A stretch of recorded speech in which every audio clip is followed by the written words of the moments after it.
सभी को सादर नमस्कार। प्यारे विद्यार्थियों, आज अपन बात कर रहे हैं दक्षिणी अमेरिका महाद्वीप के बारे में। आपने एशिया महाद्वीप पढ़ा। एशिया महाद्वीप विश्व का सबसे बड़ा महाद्वीप।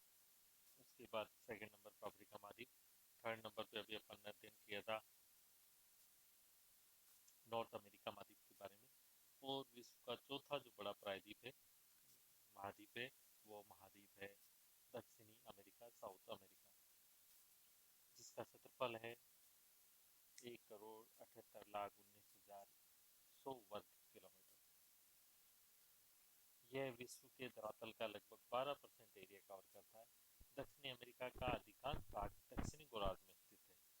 ये उत्तरी अमेरिका से पनामा जलडमरू द्वारा या पनामा इस्थमस द्वारा जुड़ा हुआ है।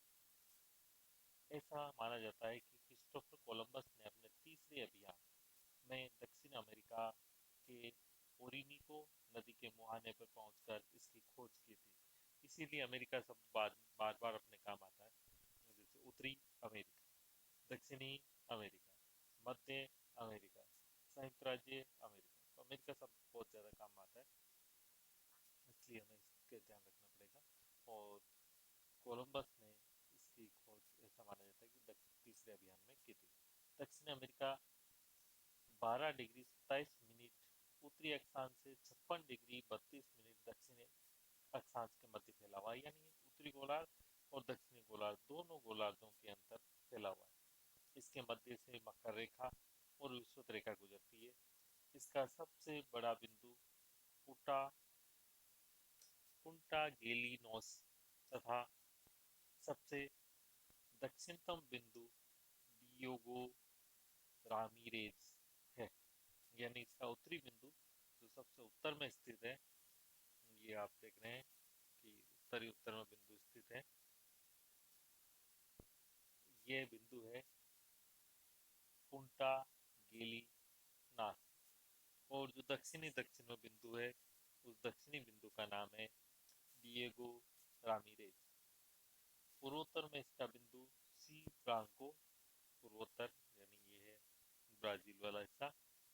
और पश्चिमी देशांतर पर इसका पश्चिमी बिंदु केप पुंटा पेरिनोस है। इसका समुद्र तट 28,700 किलोमीटर लंबा है। इसके विशालतम द्वीपों में टिएरा डेल फुगा और फाकलैंड द्वीप, चिलियन द्वीप, गेलापागोस द्वीप इत्यादि मुख्य हैं। इसकी खास खास विशेषताओं की बात करें अपन, मुख्य मुख्य विशेषताओं की बात करें अपन, तो ये जो महाद्वीप है, ये है स्थितिगत विशिष्टता के रूप में दक्षिणी महाद्वीप सुदूर दक्षिण तक फैला हुआ है। इसके दक्षिणी छोर पर शीतोष्ण जलवायु है। भूमध्य रेखा और मकर रेखा क्रमशः उत्तरी और मध्य भाग से गुजरती है।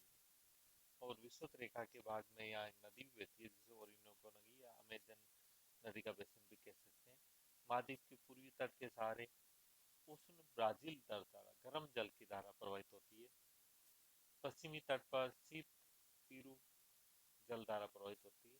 इसका प्रत्यक्ष प्रभाव भी, जल धाराओं का प्रत्यक्ष प्रभाव यहाँ की जलवायु पे हमें दिखाई देता है। पीरू की धारा या हम्बोल्ट की धारा का भी बहुत बड़ा प्रभाव हमें देता है। और हम जो ला नीनो अल नीनो पढ़ते हैं, वो भी काफ़ी कुछ यहाँ के कारण प्रभावित है। नेक्स्ट है धरातलीय विशेषताएं देखें हम, तो दक्षिणी अमेरिका में विश्व की सबसे लंबा सतत एंडीज पर्वत श्रेणी है, जो 7200 किलोमीटर लंबी है। यानी बहुत ही लंबी पर्वत श्रेणी है, सबसे लंबी पर्वत श्रेणी है। पश्चिमी मैदान विश्व में सबसे लंबा समुद्र तटीय मैदान है, जो 4800 किलोमीटर लंबा है। ये स्थिति बोलीविया का पठार ऊंचाई में संसार में दूसरे नंबर पर स्थित है। दूसरी ओर अमेजन, पराग्वे, पराना नदियां मैदानी भाग में प्रवाहित होती है। इस जो महाद्वीप है, उसमें 40% भूमि निम्न भूमि है, जो 200 मीटर से भी नीची है। और 65% भूमि है जो कि 300 मीटर से भी कम। यानी जो मैदानी भाग है ये काफी बड़ा हिस्से में फैला हुआ है इसके, और मैदानों में भी दलदल भी बहुत पाए जाते हैं। दलदली ग्रांड चाको जो क्षेत्र है वहाँ काफी बड़ा दलदल भी पाया जाता है। अफवाह तंत्र की दृष्टि से देखें तो यहाँ पर अमेजोन, पेराना, ओरिनिको आदि नदियाँ प्रवाहित होती है। आर्थिक विशेषताएं भी है। यह जो महाद्वीप है, ये महाद्वीप खनिज जितने भी प्राकृतिक संसाधन है उन प्राकृतिक संसाधनों में बहुत ही संपन्न है। प्राकृतिक संसाधनों में ये धनी है। लेकिन वैसे देखा जाए तो यह महाद्वीप एक तरह का निर्धन महाद्वीप है। यानी संसाधनों की विविधता है, जैव विविधता यहाँ पर्याप्त पाई जाती है, लेकिन ये जो लोग हैं यहाँ के वो काफी निर्धन है। इसलिए दक्षिण अमेरिका को धनी महाद्वीप किंतु निर्धन निवासी की संज्ञा दी जाती है। जनसंख्या का देखें तो यहाँ जनसंख्या का जो घनत्व है वो काफी कम है। देश का लगभग आधा क्षेत्र, आधी जनसंख्या ब्राजील में निवास करती है। ब्राजील सबसे बड़ा देश है और ब्राजील अपने आप में कॉफी के लिए भी जाना जाता है बहुत अच्छा। दक्षिण अमेरिका का अधिकतर जनसंख्या जो रहती है वो केवल इसके तटीय भागों में रहती है। आंतरिक जो भाग है वो बहुत घने जंगलों से युक्त है, वो बहुत ही कठिन जीवन है वहाँ का, इसलिए वहाँ पर जनसंख्या कम निवास करती है।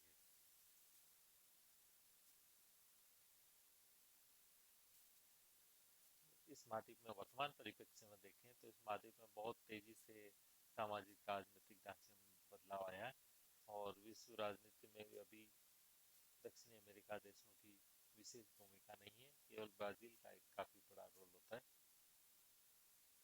यहाँ पे भी जो शांति है, या हम कहें कि लोग हैं यहाँ, वो उनमें आपस में मनमुटाव और अशांति काफी है। तो ये दक्षिणी अमेरिका महाद्वीप था जिसके बारे में अपन ने मुख्य मुख्य बातों के बारे में जानकारी प्राप्त की। इसमें आप देख रहे हो कि ये ग्रीन कलर से जो महाद्वीप है ये सबसे बड़ा महाद्वीप है जिसका नाम ब्राजील है, और ये अपने आप में कॉफी के लिए जाना जाता है। दूसरा अर्जेंटीना है। अर्जेंटीना में भी काफी बड़ा महाद्वीप है, और इसका जो उत्तरी भाग है ये ग्रांड चाको का प्रदेश है जो काफी दलदली भाग है, जहाँ पर बहुत बड़े बड़े दलदल पाए जाते हैं। इसके अलावा अपनी लंबाकार आकृति के लिए, लंबाई के लिए जाना जाता है विश्व का ऐसा देश जो केवल तटीय तट के सहारे फैला हुआ है, और उस देश का नाम है चिली। जो आप देख रहे हो ग्रीन कलर से है चिली। इस चिली का तट केवल तटीय भाग है। एंडीज के जो एंडीज पर्वत खत्म होने के बाद जो तटीय भाग पाए जा रहे हैं उनके सारे ये चिली फैला हुआ है। चिली के उत्तर में देखें तो हम बोलीविया, बोलीविया भी अपने पठारों के लिए और घास के मैदानों के लिए जाने जाते हैं। जैसे हम पढ़ते हैं प्रेरीज, डाउन्स, वेल्स, उसी तरह यहाँ पर भी बड़ी बड़ी घासें पाई जाती है, लेकिन वो शीतोष्ण कटिबंधीय घास है, और ये लापाज कंबाज ये उष्ण कटिबंधीय घास पाई जाती है।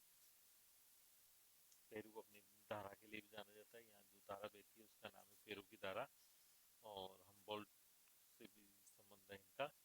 इसके बाद में ये जो कोलंबिया है, यहाँ पे भी अपनी घासों के लिए, वेनेजुएला अपनी उष्णकटिबंधीय घासों के लिए तथा तेल उत्पादन के लिए भी प्रसिद्ध है।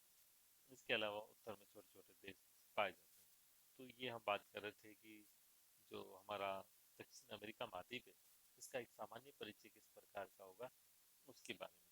और ये जो महाद्वीप है, इस महाद्वीप में कि हम यदि पूर्वी भाग की ओर चलें तो पूर्वी भाग हमारा पूरा का पूरा पूर्वी भाग पर्वतीय भाग है।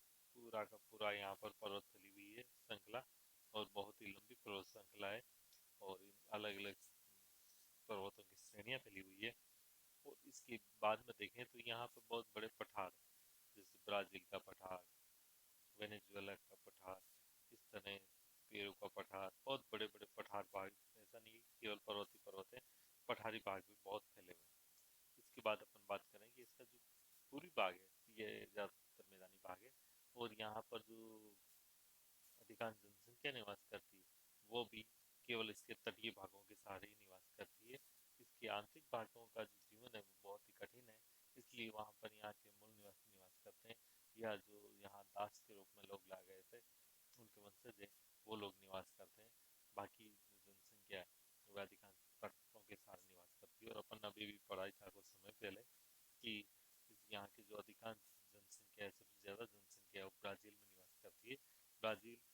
सबसे बड़ा देश भी है। इस कारण भी इसका नाम प्रसिद्ध है। कॉफ़ी के उत्पादन के लिए भी बहुत ही